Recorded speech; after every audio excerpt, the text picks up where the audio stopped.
নমস্কার, শেয়ারবাজ থেকে আমি শাশ্বত মিত্র। আমার এডুকেশনাল চ্যানেলে আপনাদের সবাইকে স্বাগত। রবিবার রাত্রির থেকে যে ধরনের খবর আসছিল, শনিবার থেকে যে ধরনের খবর আসছিল, তাতে একটু ভয়ই লাগছিল। শুক্রবার ধরুন মার্কেট বন্ধ হওয়ার পর হরমুজ খুলে গেছে, Hormuz is open. Donald Trump একাই খেলছেন আর কি, সব বলে দিলেন। ইরান নিজের ইউরেনিয়াম সমস্ত দিয়ে দেবে আমেরিকাকে। মার্কেট তো খুব খুশি। নিফটি 24,800 আমরা দেখলাম শুক্রবার রাত্রে গিফট নিফটিকে। সেখান থেকে আবার খবর এলো কি না, পুরোটাই মিথ্যে কথা, যা যা বলেছেন সব ফলস প্রমিস। এবং মার্কেট আরও নানা রকম ব্যাপার হলো। ফার্স্ট টাইম হরমুজে কোনো পণ্যবাহী জাহাজের ওপর ইরান গুলি চালালো, এবং আনলাকিলি সেটা ইন্ডিয়ান জাহাজ। এর পরে দেখা গেল যে ইরানের একটা জাহাজ আমেরিকা সেজ করলো। সেজ করার পর ইরান বলল তার প্রত্যুত্তর দেবো। নানা জায়গা থেকে খবর আসছে ড্রোন হামলা হয়েছে, সমস্তই খারাপ নিউজ। তার মধ্যে মার্কেট খুললো কিন্তু গিয়েই একটু নেগেটিভ হয়ে ওপর দিকে। তার মানে, এবং আরেকটা খুব উল্লেখযোগ্য জিনিস, এত খারাপ এত কিছুর পরেও ক্রুড কিন্তু দেখলাম কোনোভাবেই 95-96 ওপর গেল না, $100 ছিল না। আপনি চিন্তা করুন, হরমুজ আগে আংশিক বন্ধ ছিল, এখন কমপ্লিটলি ক্লোজড। বাবল মান্ডার বলে আরেকটা এরম ছোট্ট স্ট্রেট আছে, যেটা অলওয়েজ কুর্দরা বন্ধ করবার হুমকি দিয়েছে। এত কিছুর পরেও কেন ক্রুড আর বাড়ল না, প্রশ্নগুলো আসবে। এবং যথারীতি নিফটি বাড়লো, এবং নিফটি যে ইম্পর্ট্যান্ট লেভেল আপনাদের বারবার বলেছিলাম, 500-550-এ গেলে একটা বেচে দেখা যেতে পারে 50 পয়েন্টের স্টপ লস দিয়ে, অত অবধি যায়নি, 480 হাই করলো। এবং ব্যাঙ্ক নিফটিও ওই ক্লাসিক্যাল একটা জায়গা, নিফটি এবং ব্যাঙ্ক নিফটির জন্য পিভটের ঠিক আগে ফেলিওর হলো আর কি। এটা ক্লাসিক্যাল পিভট ফেলিওর বলে। একদম আজকে সুন্দরভাবে সেটা হলো, যে 500কে পেরোতে পারলো না। এখন কিন্তু কেন, প্রশ্নটা আসবে, কেন ক্রুডের দাম আর বাড়লো না, কেন নিফটি আরও পড়লো না, নেগেটিভ হলো না। এবং নিফটি আরেকটা ট্রেন্ড কিন্তু চেঞ্জ করলো। কি ট্রেন্ড বলুন তো? লাস্ট 7-8 দিন ধরে একদিন প্লাস হচ্ছিল, একদিন মাইনাস হচ্ছিল, একদিন প্লাস একদিন মাইনাস, মাইনাসটা কম প্লাসটা বেশি। এই প্রথমবার পরপর 2 দিন প্লাস হলো। এবার দেখা যাক আজকে এফআইআই ডিআইআই ডাটা কী আসে, এটাই উল্লেখযোগ্য। কিন্তু প্রশ্ন আসবে যে কেন তাহলে নিফটি, আমি ব্যক্তিগতভাবে ভেবেছিলাম 24,100 24,000 অবধি নিফটি আসতে পারে, এবং আমি হ্যাপি যে আই প্রুভ রং, কারণ মার্কেট ওপরে থাকলে সবাই ভালো হয়। কিন্তু কেন হলো? তার মানে কি মার্কেট কিছুতেই বিশ্বাস করছে না যে নতুন করে আবার আমেরিকা এবং ইরানের গণ্ডগোল শুরু হতে পারে? নাকি ভাবছে যে আপাতত কেন বলুন তো ইরানের সঙ্গে আমেরিকার একটা সমঝোতা হচ্ছে না? তার কারণ হচ্ছে ইরানের বন্দরগুলোকে আমেরিকা ব্লকেট করে রেখেছে। তাহলে কি এমন কিছু আসতে পারে যে বন্দরের ওপর থেকে ব্লকেট আমেরিকা সরিয়ে নিচ্ছে, আসুন আমরা কথা বলি। এবং আজকে লাস্ট আমি যখন এই ঢুকছি তার আগে একটা নিউজ দেখলাম এলো, যে আসিফ মুনির, যে পাকিস্তানের জেনারেল নাকি, সে নাকি এটা আমেরিকাকে বলেছে যে আমেরিকার ব্লকেটের জন্যই ইরানের সঙ্গে আমেরিকার কথা বলতে অসুবিধা হচ্ছে। এখন একে নিয়ে আবার ব্যাপার আছে। আসিফ মুনির অলরেডি আমেরিকার কাছে রেড ফ্ল্যাগ পেয়েছে, বলছে এ নিয়ে সবসময় ইরানের দিকে, ইরানকে দেখে তারপর আমেরিকার সঙ্গে সওদা করছেন আর কি, ইরানের স্বার্থকে ঠিক রেখে, যেটা আমেরিকান লবি পছন্দ করছে না। শুধু তাই নয়, পাকিস্তানের বিরুদ্ধে আরেকটা গুরুতর অভিযোগ উঠেছে যে পাকিস্তান ইরানকে যেটা বলেছে আর আমেরিকাকে বলেছে পুরো উল্টো। ইরানকে বলেছে হ্যাঁ ইসরায়েলের সঙ্গে লেবাননের যুদ্ধবিরতির অংশ, আমেরিকাকে সেটা বলেনি।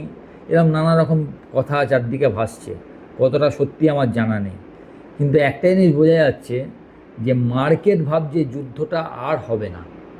যদিও বা এখন সমঝোতা না হয়, তাহলেও হয়তো এই যে 15 দিনের সিজফায়ার, সেটা বেড়ে হয়তো আরও 15 দিন বাড়বে, এবং এই টাইমের মধ্যে কিছু একটা দুটো দেশের মধ্যে কথাবার্তা হবে। যেভাবে ডোনাল্ড ট্রাম্প বলছেন এক্ষুনি ওদের সব পাওয়ার প্ল্যান্ট উড়িয়ে দেবো, সমস্ত পথ উড়িয়ে দেবো, ইনফ্রাস্ট্রাকচার উড়িয়ে দেবো, ধুলোয় মিশিয়ে দেবো, নো নাইস গাই, এটা যদি সত্যি হতো মার্কেটের মধ্যে তার রিফ্লেকশন নেই। বা মার্কেট ডোনাল্ড ট্রাম্পের কথাও ধরছে না, বা ইরানও যা বলছে আমরাও এ সমুচিত জবাব দেবো, সমস্ত কিছু ডাটা উড়িয়ে দেবো, ডাটা কেবল উড়িয়ে দেবো, এভরিথিং যা বলছে সেটাকেও মার্কেট পাত্তা দিচ্ছে না। মার্কেট ভাবছে এখানে একটা রেজলিউশন আসবেই, বড় কিছু হবে না।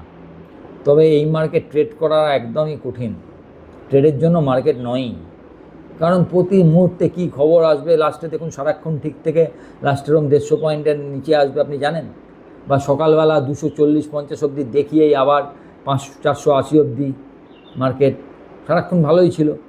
কিন্তু একটা উল্লেখযোগ্য জিনিস হচ্ছে, আজকে যদি আপনি স্টকের দিকে তাকান, যেরকম মেটাল বা ক্যাপিটাল গুডস, এরা কিন্তু একটু উইক ছিল, সামান্য, খুব বেশি নয়। যেমন এলটি ধরুন, এলটি 4000-এর ওপরে গিয়ে লাস্টে 3900, 3930 এইসব জায়গায় থেকে গেল। তো কিছু কিছু শেয়ার আমি দেখলাম, আইটি হালকা উইক, এরমভাবে হয়েছে। ব্যাংক চলেছে, আচ্ছা bank, ICICI bank, HDFC bank, অত অসাধারণ রেজাল্ট সবাই বলেছে, সেই অনুসারে কোথায়? যার প্রভিশনিং কমেছে এতটা, সেখানে একটা মাত্র 1%, 0.5% বেড়ে যাওয়া। এইচডিএফসি ব্যাংক তো মাইনাসে। শুধু তাই নয়, এই দুটোর এত ভালো রেজাল্ট হওয়া সত্ত্বেও অ্যাক্সিস ব্যাংক কেন পড়লো? তো কিছু একটা ব্যাপার আছে, যে কিছু একটা হচ্ছে, যে লোকে কিছু একটা ভাবছে যে ব্যাংকিং সেক্টরের দিকে। তবে আবার এর একটা উল্টো থিওরি আছে, অনেকে ব্যাংকিং সেক্টর রেট সেন্সিটিভ নিয়ে প্রচণ্ড পজিটিভ, আমি যেরকম নেগেটিভ। আমার মনে হয় রেট সেন্সিটিভ আফটার দ্য ভোটের দিন হয়ে যাবার পর রেট সেন্সিটিভ হয়তো একটু নেগেটিভ হতে পারে। আমি তখনকার জন্য ওয়েট না করে এখন থেকেই ঠিক করেছি যে এগুলোতে যতটা পারবো এড়িয়ে চলবো, বা দিনের দিনে সওদা করব, এগুলোকে রাখবো না। তো এরমভাবে আপনাকে ভাবতে হবে, এখানে সওদা করাটা খুব কঠিন। বা একটাও জিনিস করা যেতে পারে, যদি কেউ 22,000, 22,500 লেভেলে, আমি যেরকম বলেছিলাম, 4 ভাগে আপনি শেয়ার কিনবেন, 25%, আপনার টোটাল 100% টাকা হলে 25%, 22,200 লাগান। ওখান থেকে শেয়ারগুলো, যে শেয়ারগুলো কিনবেন সেটা 5% পড়ে গেলে আবার 25%, সেখান থেকে আরও 5 করলে আবার 25%, এরম করে 100% লাগাবেন। তাহলে যে 25%ই আপনি কিনতে পেরেছেন, কারণ ওখান থেকেই মার্কেট বেড়েছে, এখন এই 25% যেটুকু কিনেছেন সেটুকু হয়তো এখানে বুক করে একবার নেওয়া যেতে পারে, এই 24,500 লেভেলে। যদি পরবর্তীকালে 24,000, 550, 800-র ওপরে মার্কেট কন্টিনিউয়াস থাকে, তখন নাই কিনে নেওয়া যাবে, কত টাকার বেশি হবে।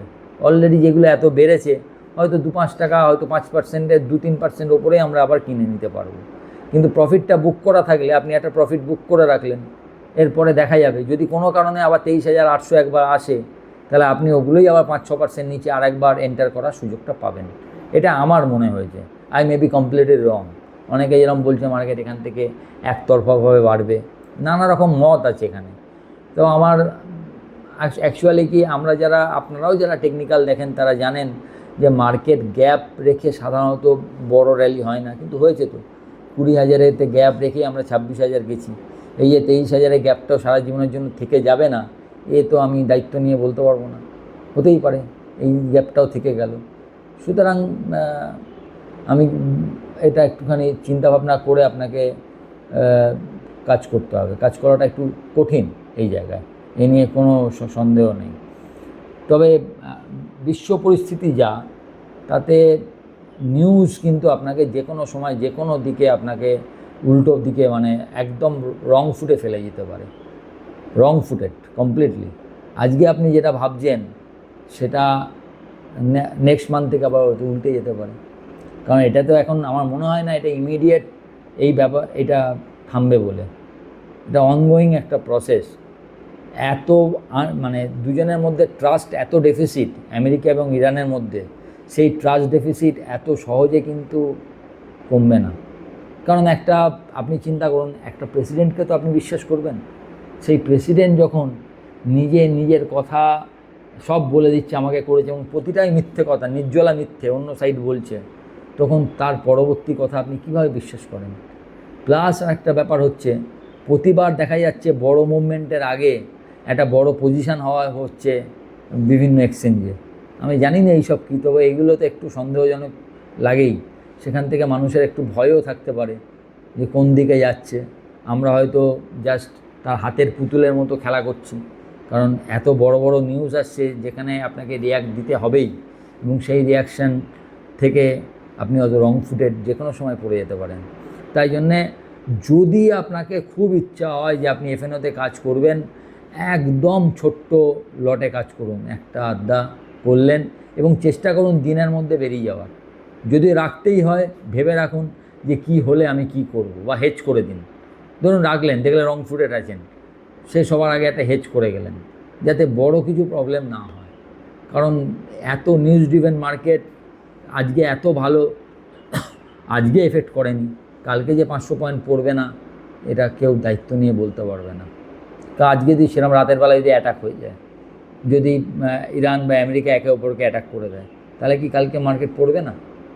পড়বে তো বটেই। সুতরাং এই সব রিস্ক তো আপনার জন্য থাকবে এবং আপনাকে নিতে হবে। যাই হোক, একটু সাবধানে কাজ করুন, ভালো থাকবেন। আমার যেটা মনে হলো আপনাদের বললাম। এবং আজকে অক্ষয় তৃতীয়া, আপনারা সবাই এবং আপনাদের পরিবারের সকলকে অক্ষয় তৃতীয়ার প্রীতি, শুভেচ্ছা ও ভালোবাসা জানালাম। এবং আরেকটা গুরুত্বপূর্ণ জিনিস, আমার টেলিগ্রাম চ্যানেলের সঙ্গে যুক্ত থাকুন। আমি চেষ্টা করি আপনাদেরকে সমস্ত খবর দেওয়া, তারপরেও দেখছি টেলিগ্রাম চ্যানেল থেকে লোকে ছেড়ে দিচ্ছে, কি জানি না, যে 5-10 জন কমে যায়, এটা হচ্ছে দেখছি। টেলিগ্রামে জুড়ে থাকবার চেষ্টা করুন। আমার তো মনে হয় আমি যতটা আমার পক্ষে যতটা সময় দেওয়া, যতটা করা যায় আমি করি। এখন কিছু ব্যাপার আছে যেটা আমরা বুঝতে পারি, আপনারা হয়তো যেরমভাবে ভাবেন যে কোনো রেকমেন্ডেশন, এখন রেকমেন্ডেশান সেবির নতুন নিয়ম অনুযায়ী দেওয়া যায় না। রেকমেন্ডেশান তো আমরা দিতে পারি না, আমরা বড় জোর কোনো স্টক নিয়ে আলোচনা করতে পারি যে এই স্টকটা এর রেজাল্টটা ভালো হয়েছে বা কিছু, কিন্তু রেকমেন্ডেশান দেওয়া যাবে না। আর দ্বিতীয় কথা, অনেকে একটু রাগ করেছেন যে উত্তর পান না এরম বলে। মাঝে সত্যিই অনেকটা প্রবলেম ছিল, একটু জানেন আমার ঘাড় নিয়ে একটু প্রবলেম ছিল, স্পন্ডালাইটিসে ভুগছি। এরপরে একটা কোশ্চেন অ্যান্সার সেশন, যেটা অনেক আগে বলেছিলাম আর করে ওঠেনি, দেখি এই উইকে একটা করে দেওয়ার চেষ্টা করব। ভালো থাকবেন সবাই।